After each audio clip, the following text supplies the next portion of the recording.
Hello বন্ধুরা, good morning সবাইকে। আমরা এখন সকাল সকাল দেখো রেডি হয়ে গেছি। আমার মা অলরেডি রেডি হয়ে বসে রয়েছে, আমি আর দিদিও রেডি হয়ে গেছি। এবার বেরোবো। অহনা ওর মায়ের সঙ্গে একটু দেখা করতে গেছে, বেরিয়ে মানে মাকে একটু বলতে গেছে দেখা করে আসবে, আর আমরা ওখান থেকেই বেরিয়ে যাব। তো এখন আমরা যাচ্ছি সায়েন্স সিটিতে, একটা ভেস্টিজের প্রোগ্রাম আছে সেখানে। তা যেহেতু আজকে মাদার্স ডে আছে, ওই জন্য মাকে নিয়ে যাচ্ছি। আর আমরা এসে গেছি, এসে এখন একটু ভেতরটা ঘোরাঘুরি করে, তবে আগে বাচ্চাদের যেমনি ঘোরার জিনিসগুলো ছিল, অনেক খেলনা টেলনা ছিল, এখন সেসব কিছুই দেখতে পাচ্ছি না সায়েন্স সিটির ভেতরে। এখন অডিটোরিয়াম ভেতরে ঢুকেছি, ঢুকে এবার আমরা একটু সবাই যেমনি ফটো মটো তুলছে, এ করছে, দেখছে, আমরাও সেরকম একটু করলাম। দিদি তো বায়না আছে, আর টিকিটগুলো কালেক্ট করে নিলাম। এবার আমরা ভেতরে মানে মেন গেট যেখানে স্টেডিয়াম, ওখানে আমরা ভেতরে ঢুকবো। আর বাইরে থেকে খাবার দাবার কিছু নিতে দিচ্ছে না, কিছু অ্যালাউ নেই ভেতরে নিয়ে যাওয়ার মতন। ওই জন্যে বিস্কুটগুলো এখান থেকে শেষ করে নেওয়া হচ্ছে। দিদির জন্য একটা ছোট বিস্কুটের প্যাকেট কেনা হয়েছিল। আর সকাল সকাল 9টার সময় আমরা বেরিয়েছি, কেউই সেরকম খেয়ে দিয়ে বেরোয়নি, তবে আমি ভাত খেয়ে বেরিয়েছি, কেননা সারাদিনের ব্যাপার। আর অহনার তো সেই অভিজ্ঞতা নেই, অহনাও খেলো না, মাও খেলো না, ভেবেছে ওখানে মনে হয় অনেক কিছু খেতে টেতে দেবে, তবে সেই জন্যে আর অতটা এ করলো না। বললো সকাল সকাল ভাত খেতে পারি না, সকাল সকাল ভাত খেতে পারি না। ব্যাস, এবার ভালোই হয়েছে।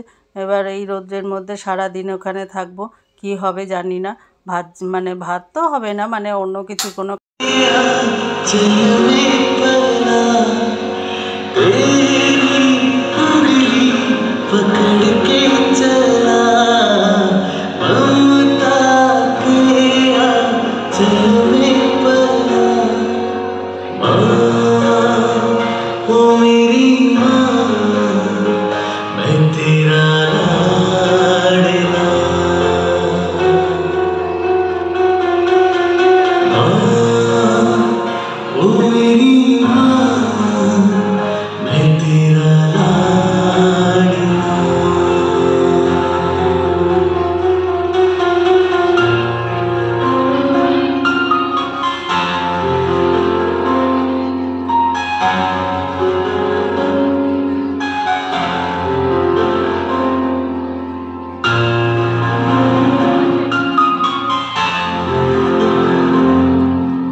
অলরেডি অনেক টাইম হয়ে গেছে, তাও 4-5 ঘন্টা। এবার আমরা আর বেশি লেট করব না, তাড়াতাড়ি বাড়ি চলে যাব। আজকের মতন এখানে শেষ করছি। Tata, bye bye. আবার দেখা হবে আগামী ভিডিও।